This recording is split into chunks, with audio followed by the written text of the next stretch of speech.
In this episode of the English Right Now podcast, we're talking about the UK's most iconic historic landmarks, from Stonehenge and Edinburgh Castle to Big Ben and Tower Bridge. And through the lesson, we'll be teaching you at least 10 pieces of related vocabulary, talking about history, travel, and British culture. I say at least 10 because it's a real conversation on this English learning podcast with my dear friend Rob, and anything can happen. Hello, Rob. It might. Hello, how are you? I'm very well. I struggled with the words then to say Rob. I was like, my dear friend, Rob. I don't know what happened. I don't know what happened, Rob. No, I'm very well apart from that moment. How are you? Yes, doing very well. Thank you very much. And looking forward to going on our historic journey around the UK. Absolutely. So, yeah, let's start close to your home. Is there anything near you? No. Let's go. No, yes, there's loads of history around here. Let's start with the village I'm in.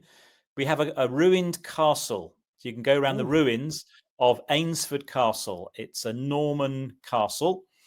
Obviously built hundreds of years ago. It's gradually fallen down, but you can still see the wall and the moat that goes around the side of it. So yeah, it's castle ruins actually in the village. So used a good piece. So one of our key pieces of vocabulary is ruins, the remains of an old building. So it gives you an idea of where something was. We often talk about ruins of a Roman fort or something like this. And you also use moat, which is a good word.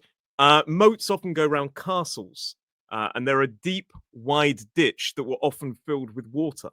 And I love a good castle. Have you got castles near you? Oh, there's so many in Kent. So that's Ainsford Castle. Then down the road we have Lullingston Castle, which it actually isn't a real castle. It's more like a stately home, but they call it a castle to make it sound grand. Make it sound impressive. And then we have Hever Castle, Chiddingston Castle, whereas the Bodiam Castle, and then the best castle of all is Dover Castle, which is a massive castle on the coast, overlooking the sea, and you can see France in the distance. And that is it's a huge landmark because it stands out on the top of the cliffs there. So landmark is a famous or easily recognizable place. There's lots of landmarks, and I'm going to bring it back to sort of the Isle of Wight. Now, a lot of these castles were built in the Middle Ages, and sometimes we say medieval castles. Medieval relates to the Middle Ages, which were roughly 500 to 1500 AD. So a lot of these sort of castles are medieval. On the Isle of Wight, we have a castle called Carisbrooke Castle, which is kind of in the center of the Isle of Wight. We've got a few castles. Castles were really popular. Notice the pronunciation as well. We don't say castle. We don't pronounce the T. It's castle. We've got a few castles here. But the Carisbrooke Castle is quite famous for quite a few reasons, but they actually have donkeys that operate the well in the castle. It freaks me out every time I see it. There's a well, and it's really deep, and then they put something down like a stone, and you hear it, and it goes forever, and and I'm like, don't get too near. I hate it. I hate heights. I hate the idea of falling. But donkeys get in a wheel, and they operate the bucket that goes down. And another reason it's really famous, it's where Charles I was captured and imprisoned. He went there for safety, and they betrayed him, basically. And that's when the monarchy was removed for a while, and we had a sort of republic. We had Cromwell in charge. So that's the castles, they're everywhere in the UK. I mean, because we've got a lot of history, haven't we? The most famous ones, I guess, are like Windsor Castle, Edinburgh Castle. These are massive castles. Thousands of people go to visit them every year. They're still in a very good condition, aren't they? They're not ruins. They've actually been rebuilt or improved. They've done a bit of pointing and put some new bricks in and things. And so they're kind of living castles. But Windsor Castle, obviously home of the royal family, or one of their homes. And there are many more castles, but there's more than just castles, though. Yeah. Yes. Yeah. So let's move to London a bit, and let's talk about a few landmarks in London. We have sort of famous bridges. Tower Bridge is one. Everybody always thinks that Tower Bridge is London Bridge. But Mm. Tower Bridge has the two huge towers, and it's kind of lifts in the middle. It's a massive structure, and it's iconic, just opposite the Tower of London. And everybody always says, "Oh, Yeah. London Bridge." No, it's Tower Bridge. In fact, there's a model right there behind me of Lego of Tower Bridge. Oh, yes. Yeah. I absolutely love Tower Bridge. It's actually where it's very special. It's where I proposed to my wife. So this is a landmark, but it's also really dear to me as well. And also in London, I mean, you have a lot. You have cathedrals in London, which is a St Paul's large, Cathedral, important Christian church, St. Paul's Cathedral. Um, Westminster uh, Abbey, which is an abbey, not a cathedral, but similar. yep. A cathedral is a large, important Christian church, isn't it? And then we also have like kind of palaces in London, like Buckingham Palace, and some monuments as well. There's actually a train station called Monument, and a monument is a structure built to remember a person or event. Good example would be Nelson's Column is a monument. Yes, a Monument Tube Station is called Monument because it's by a monument Yeah, to the Fire of London. There's a big tower yeah, there, or a little big column. You can walk to the top, and that's to remember the Fire of London, which broke out on that spot in London. Yeah, yeah. And we often talk about a lot of these sort of cultural traditions or buildings that are passed through uh, generations. That we often use the word heritage to refer to. It's our heritage. A lot of mm. this, it's our history, basically. The cultural traditions and buildings that are passed down. A lot of it is an important part of our heritage, and we have some organisations that protect some of these sites. Things like English Heritage and the National Trust. They look after these kind of buildings. Um, a good example of a Yeah, building that's protected around here is Osborne House. Have you heard of it? oh, yeah. I have. Was that Queen Victoria's home? Summer Palace. So I Summer think it Palace. was kind of a home from home. Mm. Obviously, a lot of monarchs work out of Buckingham Palace, but she'd come here quite regularly. I think sort of as a summer getaway. But it's on the Isle of Wight. And it's beautiful. It's like Mm. got Venetian architecture. Architecture refers to the style and design of buildings, and it's really interesting. It's like a Venetian palace. Yeah. It's really stunning. Yeah, that's what's amazing about some of these landmarks is the architecture, the way they've been built. Obviously, in the olden days, I don't know, they had lots of money. Maybe they spent Yeah, lots of money on building. So it's not just a boring square building, is it? I say the architecture, the style of the brickwork, the windows, everything is really impressive. Which is why it's yeah, so good to go and visit, as well as the history. and and quite commonly we have different types of architecture. So you might have Gothic architecture. Gothic was Mhm. a style of architecture where those pointed arches and the detailed decoration. It was very popular in the Victorian era. They like Gothic architecture, and obviously way back in time. But good example of Gothic architecture was Westminster Abbey. Mhm. So, yeah, very Yeah, very fascinating to see. But let's go a bit yeah, further afield than London, Kent, and the Isle of Wight, because there's more to this than that, isn't there? What would you say is the most definitely. iconic site? What would you Well, I say? suppose. Well, we're going back a long way in history now. I was thinking of something like Stonehenge. Yeah, uh, Very famous landmark, a ring of huge stones that were built. Well, when were they built? Thousands of years ago, yeah. and still a very popular place to go and visit. Stonehenge. Yeah. And people aren't sure why or how they were built, really, because the No. stones they came from Wales, which is a long way. Um, and we're not talking, like you say, you're not talking a few years ago. This is what we would call ancient times. Ancient refers to very old, from a very long time ago. So Stonehenge is an ancient stone circle, and there are other henges across the UK, across Britain as well. That's Mm. something that most students don't realise. There are other henges. Stonehenge is just Yeah. the most famous one.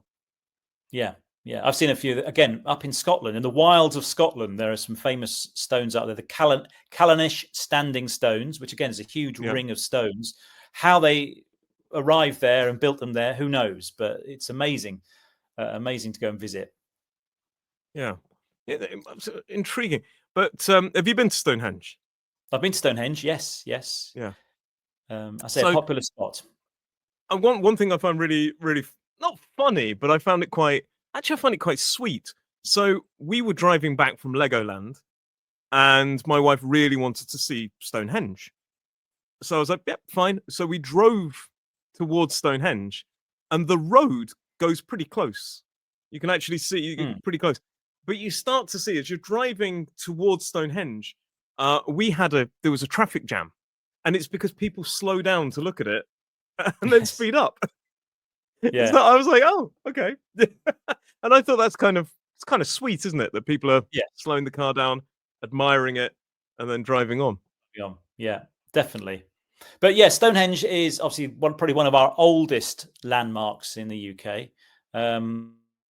Lots more castles, aren't there? And then sometimes whole towns or villages are actual landmarks, aren't they? They've been preserved. They've been kept in their old style, haven't they? I'm thinking of cities like Bath, for example. Yes. Lovely Georgian architecture there, and the old Roman baths in the middle. Very famous Roman baths you can go and visit. That's a whole city that you can go and visit as a landmark. It's fascinating to see. Bath is stunning, and of course, it was hugely influential on Jane Austen, I believe. Yeah. Yes. And she lived there for a while, I think. But yeah. But then let's go a bit further north. We've done Edinburgh.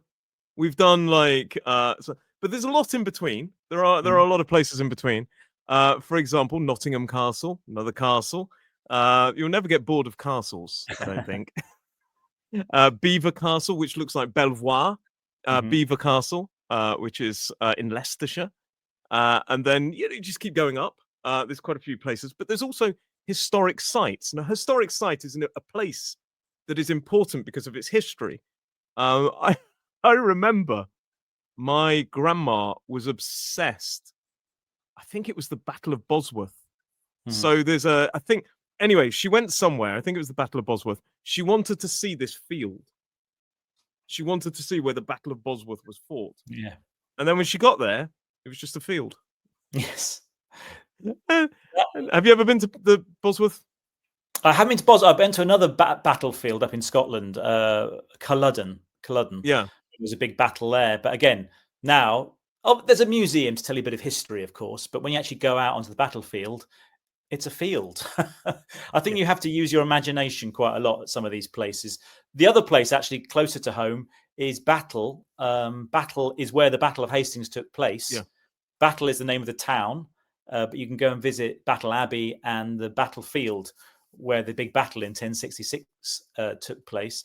But unless you have like an audio guide or a very good imagination, there's not a lot to see, really. Yeah. But that's the thing. I think my grandma, I don't know what she was expecting. I think she was expecting soldiers still fighting or something. And she was really kind of like, oh, it was like a dream. And she went, and apparently she went, I'll just go to the toilet and let's go. That was it. But some of these places. I've just thought of another landmark worth seeing up north is Hadrian's Wall. Yes. Very famous wall built by the Romans to keep the Scots out, the Scots out from the rest of the land. And they built a wall right across the country, originally about 80 miles long, and bits still exist now, and you can go and visit them. That's amazing. Yeah.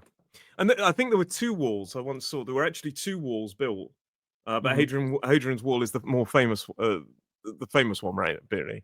But they do try to preserve these. Preserve means to protect something from damage or decay. In the past, I've seen a lot of this, like Victorian era and before. They kind of pulled a lot of these old buildings down to make way for new things. But now there's a real emphasis on preserving things. Yeah. So it's and if you go, I mean, it's not. We've talked about landmarks and things like this. I mean, I know that you love trains as much as I do. There are museums across the country. Go to York. I mean, the walls of York are stunning. The castle is stunning. But there is a museum, and there are quite a few heritage railway lines across the country as well. Yeah. And interesting. I was going to mention, not such ancient history, not the time of when castles were built, but railway landmarks. There's the Ribble Head Viaduct up in North Yorkshire, which is still used today. The railway goes across this really long viaduct that goes across the valley, but it was beautiful. It was built, 150 years ago. Great bit of architecture, and it stands out in that rural landscape. This kind of man-made viaduct. That's worth seeing if you like trains and railway architecture. The Ribble Head Viaduct, stunning. But I really love the Yorkshire. I mean, we could talk about museums in another podcast that you should, top 10 museums across the country, but I think I've struggled to find just 10. But Yeah. that railway museum is free to go in, and there are trains there like Mallard. Sometimes the Flying Scotsman is there. It was when I went there, and there's also sort of more recent trains like the Intercity 125, which I love Yeah. because Oh, it's a part of my childhood. Let's do a podcast about trains, Roy. It'd be very long, but let's do it. Yeah. 14 hours of talking about trains. Just everybody would just leave. Just two men talking about trains. But yeah, no, I probably could actually talk about trains for that long. But they're a massive part of our heritage as well, and they're more, more Victorian sort of times. The famous trains, a lot of them, or 1920s and 30s, is when Mallard was built and its thing, and it's fascinating to see, and you can still visit. There's one on the Isle of Wight, a heritage railway called the Haven Street Railway, and it's really lovely to see. And a lot of these sites, they're not just kind of preserved for the sake of preservation. They're also tourist attractions, and a tourist attraction is a place people visit for interest or enjoyment. So a lot of those have become like that, and even some royal residences. A royal residence is a place where members of the royal family live. Buckingham Palace, certain times of the year, they open up parts of it. Yeah. Ever been? I haven't. No. I've seen it from the outside, but not the inside. They do the same at Windsor Castle, don't they? And also Yes. Balmoral, again up in Scotland, various other royal residences. They open the door. So the thing with tourist attractions is you often have to pay, don't you? Buy a ticket to get in. Sometimes a lot of money. So it can cost a lot of money going to visit all these landmarks. But if you can become a member, like we talked about English Heritage, didn't we? The organisation and National Trust, you can become a member for a year, which means then you get a pass and you can go and visit a lot of these places then for free. I mean, maybe one day we'll get an official invitation to Buckingham Palace. Who knows? I'm still waiting. I check the post every day. A nice cup of tea. Yes, it'd be delightful. Maybe King Charles would invite us there to talk to us about our podcast. Yes. I won't hold my breath. But yeah, so there's lots of things. And we should also mention, like, not all of the landmarks, and they're not all man-made. Some of them are natural, like Loch Ness is what I would call a landmark as well. And you've been to Loch Ness, I think. Yeah, I've been to Loch Ness to look for the monster. There was no sighting of the monster, but it's still maybe you scared it off. Maybe. It's still a beautiful place. Yeah, landmarks. He just put his head out and went, oh no. But natural landmarks, yeah, like Loch Ness, Ben Nevis, Britain's highest mountain. That's in Scotland, isn't it? That's in Scotland. It's all in Scotland, isn't it, today? Yeah. But yeah, no, there are lots of natural things to go and see. The Giant's Causeway in Northern Ireland. There's another place I've been to. It's again a natural formation of old volcanic rock that's formed in hexagonal shapes, and it looks like a pathway, or and that's been made for a giant. So hence they call it the Giant's Causeway. Yeah.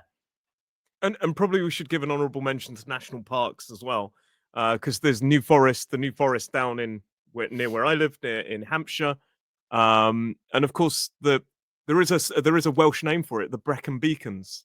I can't remember offhand the Welsh name for it. But so sorry about that. But the Brecon Beacons is also a beautiful area of natural wonder. It's amazing. I mean, we should do probably a podcast about parks and the green spaces of England, but these areas, I mean, it always makes me not laugh, but I always, when people say, oh, I visited the UK, where did you go? London. London's magnificent, but there's so much out there. Wales, Scotland, Northern Ireland. Of course, you could go to the Republic of Ireland, which is a separate country. Well, they're all different countries, but they're not connected to the United Kingdom. They are a separate entity of their own, but definitely there's lots of beautiful history down there to look at as well. There's so many places. Canterbury, the cathedrals of stunning places. So, what would you say your top? Could we do a top three? Do you think you could manage a top three of landmarks? Oh, you've put me on the spot here, haven't you? I'll go with Tower of London. I think is amazing. The Tower of London is amazing. I do think Big Ben is worth a visit, but I don't want to stick to London because I could just go Tower Bridge, Big Ben. It's not actually called Big Ben, though, is it? This is the thing that blows students' minds.